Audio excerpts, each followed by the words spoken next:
जब परमेश्वर ने आपको अपने पास बुलाया है, हमारे परमेश्वर पिता की ये मर्जी है कि जब आप उसके पास आए हैं, आप उसको जानें, आप उसके ज्ञान में बढ़ें, आप उसकी नॉलेज में बढ़ें। सवाल आज ये है कि क्या आप उसको जानते हैं? और परमेश्वर पिता आपसे ये चाहते हैं कि जब आप उसको जानें, आप उसके ज्ञान में बढ़ें, आप उस पे घमंड करने पाएं।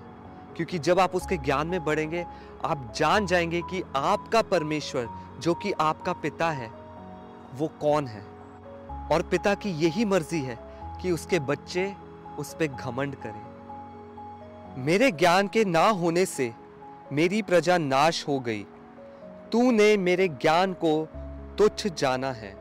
परमेश्वर यहाँ पे अपना हृदय जाहिर कर रहे हैं और एक समस्या, एक प्रॉब्लम को बता रहे हैं।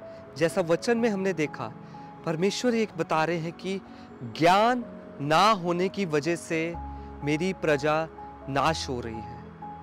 और ये ज्ञान परमेश्वर के वचनों का ही है जो हमें हमारे परमेश्वर पिता के बारे में बताता है।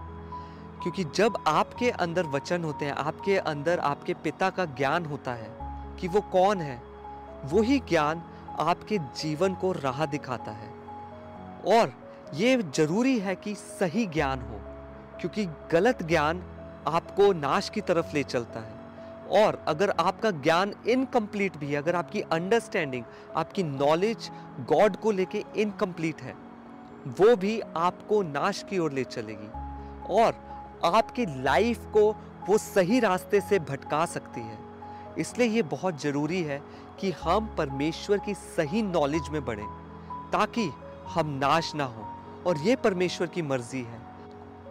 आप एक पल के लिए सोच के देखें, जब आप किसी को जानते नहीं हैं, आपको उसकी नॉलेज नहीं है, आप उसके ऊपर भरोसा कैसे कर सकते हैं? आप उसके करीब कैसे जा सकते हैं? आप कैसे ये यकीन कर सकते हैं कि जिसके ऊपर आप भरोसा कर रहे हैं वो आपके जीवन की राहों को सही दिखाएगा? यहाँ पे मैं एग्जाम्पल देना चाहूँगा वो ज्योतिषियों का, जो कि पूरब से आए थे जब यीशु मसीह का जन्म हुआ था। और वो बेथलेहम जाने की बजाय वो जेरूशलेम चले गए और वो एक पैलेस के अंदर चले गए, क्योंकि उनको ज्ञान नहीं था। उनका ज्ञान, उनकी नॉलेज शायद इनकम्प्लीट थी और वो यीशु मसीह को महल में ढूंढ रहे थे। ध्यान दें कि क्या हुआ जब उनकी नॉलेज की वजह से, उनके ज्ञान की वजह से वो गुमराह हो गए, वो महल में चले गए, उन्होंने अपना तारा खो दिया। इसी बात का आपको आज ध्यान देना है कि कहीं आपके अंदर ऐसे ही गलत ज्ञान की वजह से आप गुमराह ना हो जाएं और आप भी अपना तारा ना खो दें, आप अपनी शाइन ना खो दें इस लाइफ में। इसलिए परमेश्वर का जो ज्ञान है वो हमें सही दिशा दिखाता है। जो परमेश्वर का ज्ञान है वो हमें अपने परमेश्वर पिता के पास लाता है, उससे प्यार करवाता है। और इसी ज्ञान की वजह से हम परमेश्वर पिता पे घमंड कर सकते हैं। प्रॉब्लम तब आ जाती है कि जब आपको वचनों के बारे में पता है, आपके गाड़ी में वचन लगे होते हैं, आपके घर में वचन लगे होते हैं, आपके हर जगह आप वचनों को कैरी करते हैं, लेकिन आपके पास शायद यीशु मसीह नहीं होंगे। तुम पवित्र शास्त्र में ढूंढते हो क्योंकि समझते हो कि उसमें अनंत जीवन तुम्हें मिलता है, और ये वही है जो मेरी गवाही देता है। फिर भी तुम जीवन पाने के लिए मेरे पास आना नहीं चाहते।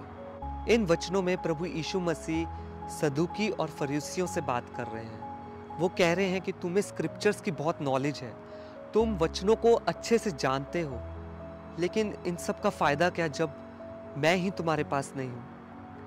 यही वचन आज यीशु मसीह आपके पास ला रहे हैं। कहीं ऐसा तो नहीं जैसे सदूकी और फरीसियों के पास जो नॉलेज थी, जो वचनों का ज्ञान था, उनके अंदर वो ज्ञान घमंड उत्पन्न करता था, सेल्फ राइचियसनेस उत्पन्न करता था, उनके अंदर प्राउड था उस ज्ञान का, और वो दिन रात उन वचनों पे बहस कर सकते थे। लेकिन इन सब के बाद भी उनके पास प्रभु यीशु मसीह नहीं थे, जबकि उनको वचनों का ज्ञान होने के बावजूद भी वो प्रभु यीशु मसीह को नहीं जान पाए और उन्होंने प्रभु यीशु मसीह में गलतियां निकाली। और दूसरी तरफ जो पिलातुस था, उसके पास कोई नॉलेज नहीं थी, उसके पास ढेर सारे वचन नहीं थे, लेकिन वो प्रभु यीशु मसीह में कोई गलती नहीं निकाल पाए। हो सकता है कि सदूकियों और फरीसियों जैसे आप भी वचनों को बोलते हो, दिन रात आप अंगीकार करते हो, लेकिन मैं आपको ये बताना चाहता हूँ ताकि आपकी आंखें खुलें कि सिर्फ वचन को अगर आप कोट कर रहे हैं और उसके पीछे आपके पास अंडरस्टैंडिंग नहीं है तो ये एक नाश का कारण बन सकता है। क्योंकि वचन को सदूकी फरीसी दिन रात बोलते थे, लेकिन उनके पास अंडरस्टैंडिंग नहीं थी। और ये ज्ञान जो कि सदूकी फरीसी अपने अंदर लेके चलते थे, ये ज्ञान आपके अंदर घमंड उत्पन्न कर सकता है। और यही बात मैं आपसे पूछना चाह रहा हूँ। आपकी जुबान पे यीशु मसीह का नाम जरूर होगा, आपके घर में शायद 5 या 10 बाइबल होंगी, आपके घर की दीवारों में वचन लिखे होंगे, आप फास्टिंग प्रेयर सब करते होंगे, और इन सब के बावजूद भी क्या आप यीशु मसीह को जानते हैं? क्या आपके पास यीशु मसीह है? और दूसरी बड़ी बात, जब आपके अंदर परमेश्वर का ज्ञान है, जब आप परमेश्वर की नॉलेज में हैं, जो वचन आपके अंदर है, वो वचन नहीं कि जो आप केवल पढ़ते हैं, वो वचन नहीं जो आप केवल सुनते हैं, लेकिन वो वचन जो कि आपके हृदय में है। और ये बात विरोधी जानता है, ये बात शैतान जानता है कि आपके अंदर आपके परमेश्वर के लिए कैसा ज्ञान है और कितना ज्ञान है। और जब वो देखता है कि आपका ज्ञान कमज़ोर है या गलत है, वो आपको ईजिली अटैक कर सकता है, आपका फेथ ईजिली ख़त्म हो सकता है।